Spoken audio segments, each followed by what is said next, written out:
A lot of folks here.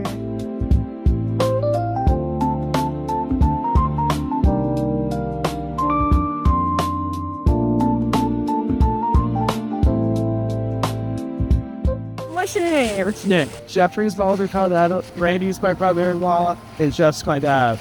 So we're finishing up the siding today. Woo! Did it all done. I got the time at currently working out the mud dawn. So getting it all prepared. Then in that trailer over there, about 40-something sheets of 12-foot drywall.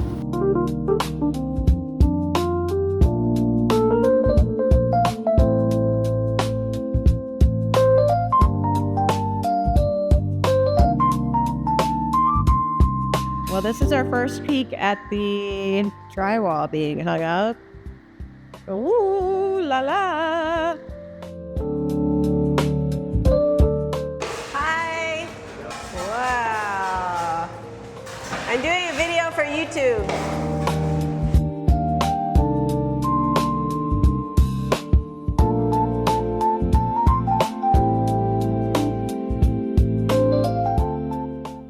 China white.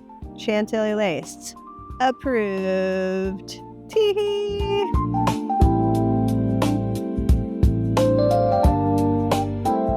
Exterior paint is underway. Chantilly lace is the trim, and then China white is the body throughout color. I really like it.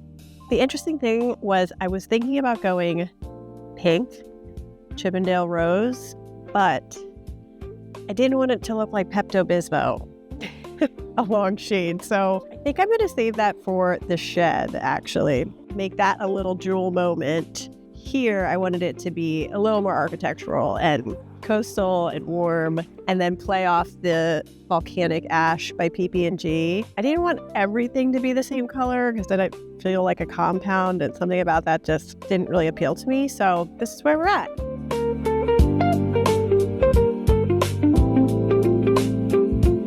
Might be my favorite part of the whole process, which is the landscape that's going to be surrounding the ADU. I wanted to introduce you to Brett Adams. He's been a friend of mine for over 10 years and also crushed my backyard. In a good way. In a good way. Yeah. In a good way. Little patch of grass with a blob of pavers, and you totally elongated it and put in the most beautiful details, and I get so many compliments on it all the time. So I asked you if you would still be interested in helping with phase 2.0, and you said yes. You said yes. That's right. The one thing that you understand about me is that, which is the perfect quote that you said, which is everything is a backdrop. That is everything. That's right. My main goals are, obviously aesthetics that relate to the interior and for the brand, for Cozy Shade Lane, but also privacy is probably the number one thing because it's pretty exposed. It's on a corner lot, like a pathway leading from my existing home to the front door of the ADU. But then how do people who want to, pull into the property get access, but how to, still remaining cloistered, I guess you would say. So, two options really. So we have the original option, which was kind of what my thinking was this could be a semicircle that you would pull around, and then this whole stretch would have really mature plants that would grow up in 15 feet, we're talking eventually, and then the hedge basically, instead of having it closer to the street, pushing it closer to the ADU and then creating a small cloistered path from the back of the ADU to the front of the ADU feels very cozy. And I guess basically in both, as much as we can, to have things that are in shade. I don't know. Because this is the south facing side, and it is amazing. Right. And gets hammered with this great southern light. As the winter comes over, it moves over. So it's ideal really for plant growing. It is. For your bougainvillea. I am obsessed with bougainvillea. I love the glow of the bougainvillea and seeing through it. I made my surfboard that color. Brett and I have tried bougainvillea in different places at different times on this lot. So we're gonna give it another go. We need to.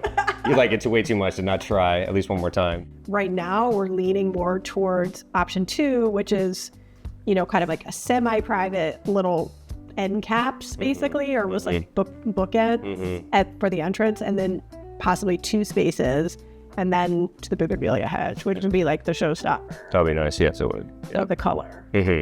I like what you do, which is that you like punctuate the ends of lines with like dwarf palm, and I like and how it like brings the height up. You did that in the back, and I love that. Once you are parked, you would enter in this sort of secret garden kind of courtyard area if I think we have the space, and then if I ever had like events, people could kind of gather there. Absolutely. You had a fabulous idea to add a water feature. Nice, just invincible, just disappearing fountain would be great there, you know. Yeah. Easy to maintain. You get all the noise. It handles with the noise for the roadside. Yeah. You've got windows out here. It's also just a great view shot on all these different angles coming in. That's first point of entry. So it's just a good spot to put something.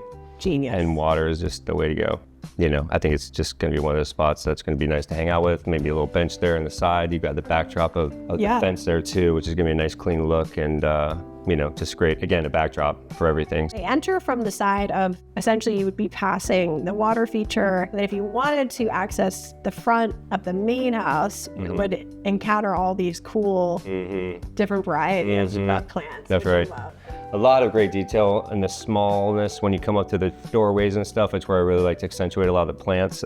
We've got this great shade really all through here, which allows us to do some nice color and low plants. I know, right? Shade represent. Yeah. So we do a lot of the bromeliads and neurigilias, a lot of very colorful, and we can just put a ton of different styles in there, small, big. And these are so cool because the center of that neurigilia, they have a magenta center, and then it has like a little white around it, and then it goes to green. It's like fabulous. There's a lot of varieties of so colorful ones, you know what I mean? So we can just, and add them throughout really is what, around the fountains, add some, you know, those are just really nice touches that you can put throughout. I really love them, and I think that's an amazing idea. Ice plants. Yeah, those are great. Yeah. No, those would be great. You can incorporate those all day. That's all these ground covers are sort of make that natural pathway. Do you know what I mean? Those are great for that. So they're like people. They're so cool. They are.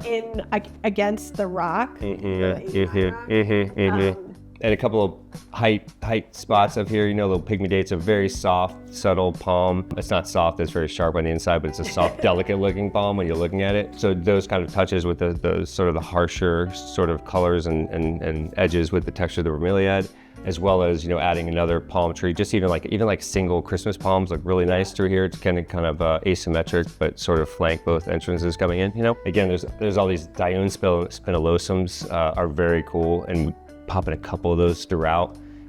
Those eventually just could be really, really pretty, huge texture. You'll love them. So that really wraps up the front. A lot of foliage, texture, the ground covers. You know, just hardy stuff, pretty together. Do you know what I mean? Right. Color-wise and everything else. So yeah. And this is more of the area where you can have more of the garden, because once you get into here, you are limited on space, and you really do want the openness of be able to have, you know, if you have a function or something over, you know, that's like, it ends up being 13 by 18 or something. So it's a big space, you know, just backdrop and just all the different materials and stuff. And as you get plants, you can always toss them in that area, and it's just always going to look really nice. Yeah, boulders, I did not mention that, but adding those will be really, really nice in there. Just that, it gives you that established look immediately, you know? So one thing that was kind of like, I was a little concerned about when the city was having requirements, they wanted these two structures to be almost 9 feet apart, which is pretty tight. You have this amazing idea to put heliconias in them. They're really dense and really dark. They are. They grow that north side, that shade side. Then they'll still bloom out of there too. So that's just a great backdrop. That wall is just a straight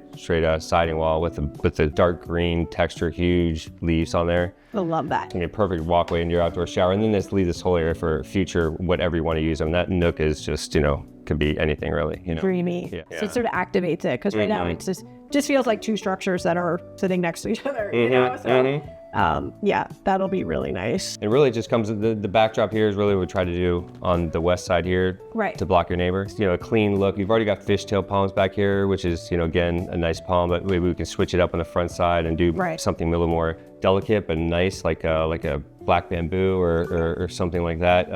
Graceful bamboo, something very upright that's going to clump, but just really pretty at night. You know, lighting all that stuff through those guys will look so pretty at night on the perimeter along there. So the black bamboo would look great against all the green and the rock, and everything would look just there. And then we wrap around the front with just a matching hedge, something that we can either the pitch apples or, you know what I mean? Something like that would be nice. We just, again, that footprint, we got to think maybe it's like a podocarpus or like silver buttonwood or something like that we can really narrow, you know, which would look nice. Yeah, silver buttonwood would look nice against all of I don't have any silver buttonwood anywhere, so I love it. It would do well out there in the sun. That would be a good spot for it. Yeah, that's basically it. Simple. Done. Close your eyes.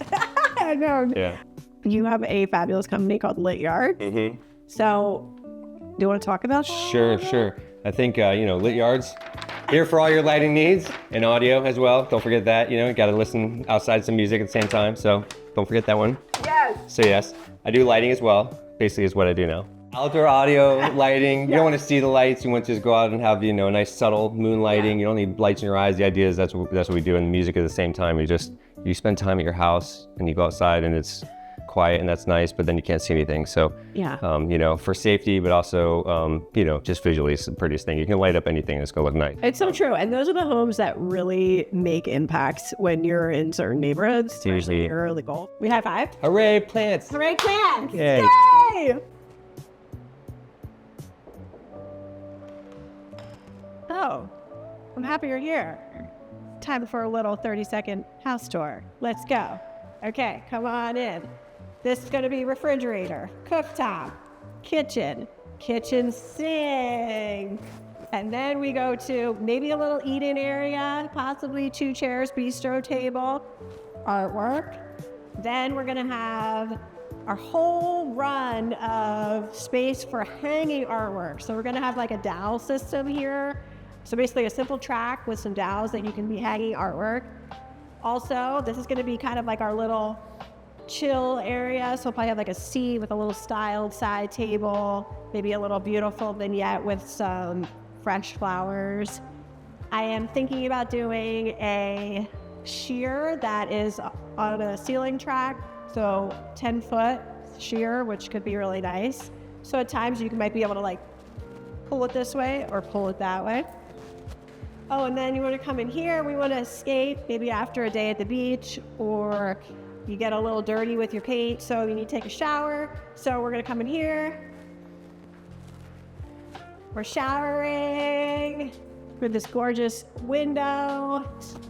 We jump out of the shower. We'll have our restroom, our bathroom, our toilet, sink, storage. We love storage.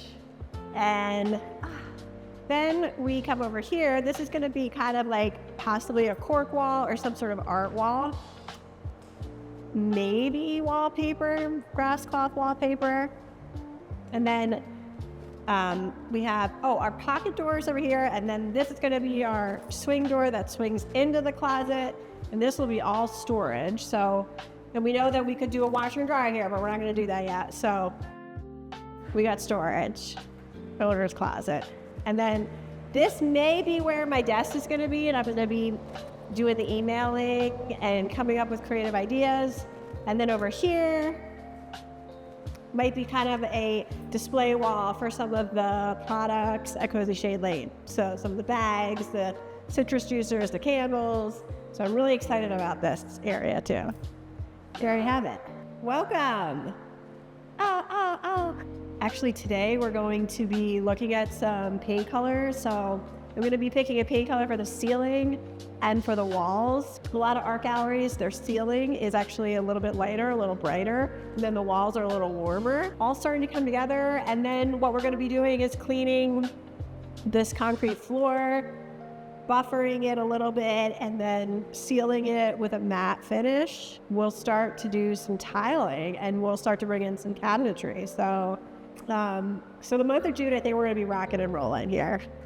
Ta-da! We have walls, we have paint. It's starting to look like an art studio. I love it.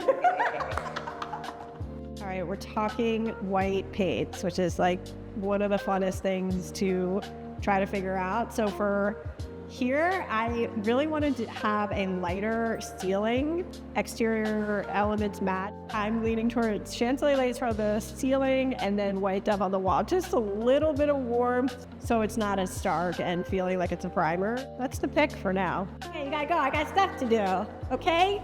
Get out of here, scram. Bye.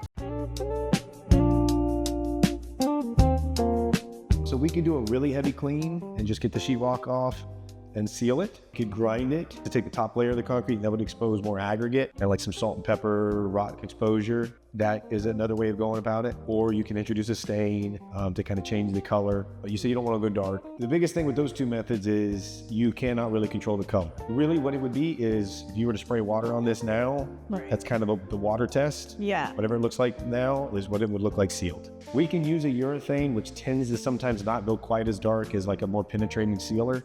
When you wet this floor, what does it look like? That's your color. Okay. At worst. You know, Okay. maybe it could be a little lighter. Okay. Just expect that color. And if you're like, well, that's too dark for me, well, then, you know, we would want to be careful with it. You know, we might have to choose a different route. The other route is doing a faux stain. We do is we kind of spray a paint basically on the deck to kind of change the canvas. So you can go white, light gray. You can pretty much make it any color, but it is no longer raw concrete. It's a fake looking concrete because you're painting and putting stain on it. It looks really cool. I have it in my own house. Okay. It's great for old slabs where it looks weird all over the place and Right. kind of makes it all look fresh and new. For an art studio, I think you just go with the raw concrete and accept whatever color it is. The cabinetry is going to be nice. So there's going to be like some high and lows in terms of labor. That's most economical too. Yeah. It's just a simple grind and seal. So I guess the big question is whether you want to see the aggregate or not. What we'll do is minimal grinding as possible for sure. And then the joints, how do you feel about those? How do you handle Normally that? we just leave them open. Yeah. Because if you fill them, whatever goes in it could crack later. That's the whole point of the joints. So normally we just leave them open. Okay. So what we can, we can come in and prep everything and then kind of show you, hey, this is the, this is what it's going to look like when it's sealed for the most part. And then if you say, all right, yeah, run with it. Sounds good. Looks good. If you say, no, I want to change directions, then we can pause. Okay. Proceed with approval Yes. as we go. Okay. Yep.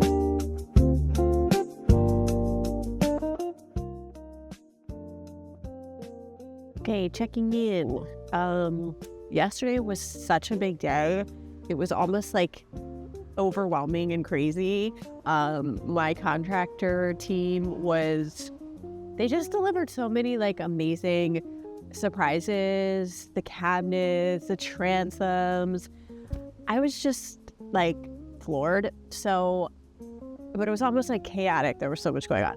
So I'm gonna walk over today. Tile's still being done. I think Jeffrey's working on some cabinetry, a little exterior work, so we're gonna take a little spin.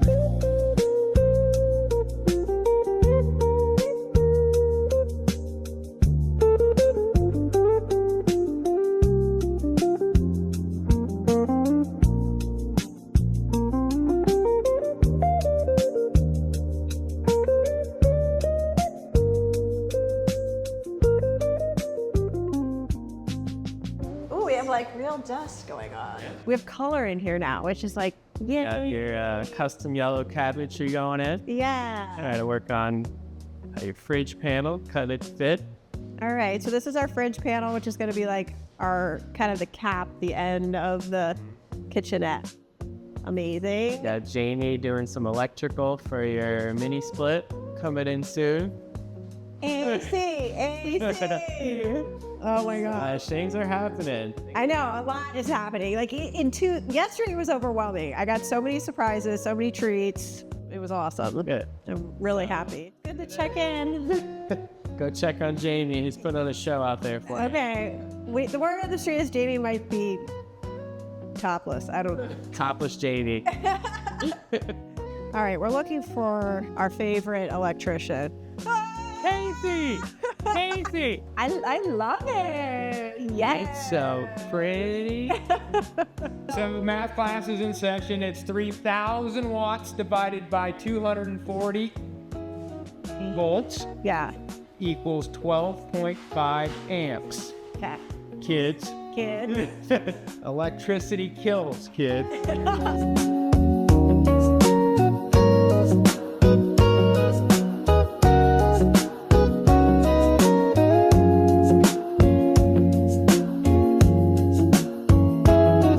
I'm actually standing in the kitchenette and we do have our cabinets in place. We're still waiting for the template of the countertop. I wanted to give a little shout out to the hardware. This is a hardware brand called Happy Home and it's a female founded brand.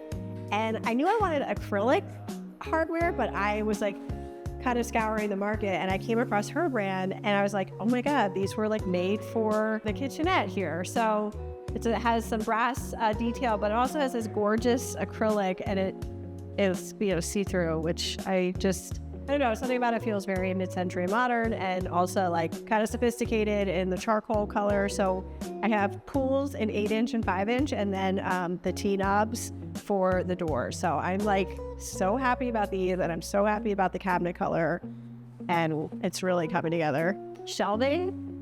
So I'm actually starting to look at some samples of wood. I know I want it to be in the white oak family, but I don't know if I kind of want it to be like an antique oak or a white oak. So we're gonna do some testing, and stay tuned for that. We got our fridge. Ice baby. Shout out to the spaceship's pendant, which is installed. I love it. I know I need to get a bigger size bulb for it. So I'm thinking 6-inch, 8-inch bulb up there, which is gonna look very cool. And the brass color is perfect. So I'm thrilled. Thank you, CB2. And then those sconces are also from CB2. So I'm loving the combination and how the colors are playing off each other. So, oh no, did I lose a wheel? Damn it. You're familiar with my tote bag, the Getaway Tote from Cozy Shade Lane. It's a collaboration with Steel Canvas. I love Steel Canvas. They're a 100-year-old company from Massachusetts. And this is their little bundle that they have, which is like a laundry bin, but I love it. So I'm basing some of the storage around this piece because I wanted, maybe I'll do this one or maybe a custom color, but it's gonna fit. It's basically the perfect size for this storage space. And then we'll do some shelving up through here. So when you find a product you love, you just base things around it, and then you create worlds around it. Even if it's, and this is like making laundry fun, so why not? There you go. I think we should hold on showing the bathroom tile. I know we talked about it in episode 3, so go back and watch that if you want to know what colors we're using, but it's coming together perfectly, and I just want to wait for the beautiful sink to show you all of it. So hang tight on the bathroom reveal. One thing I wanted to show off was the track lighting, which I actually think is really nice, and I'm loving it. I wanted to make sure that it was about 36 inches off the wall for art and display, and it looks amazing. I still have some heads, so once we kind of start to get an idea of what the walls will be like, we can adjust those and add them too. I'm gonna have this long piece cut up into smaller pieces so we can do some painting on some of the steps. It's like sustainable art, trash art. Yeah, so let's do it.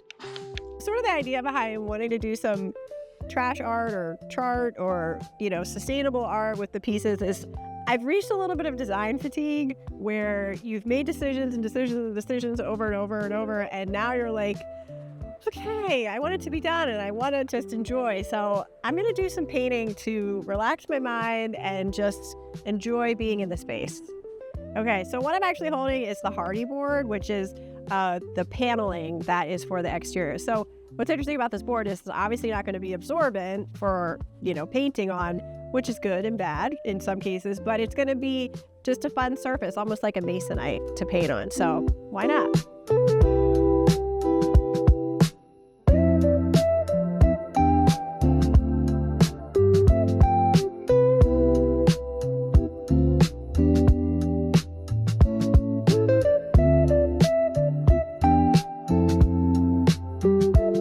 This is inspired by cabinet color, almost.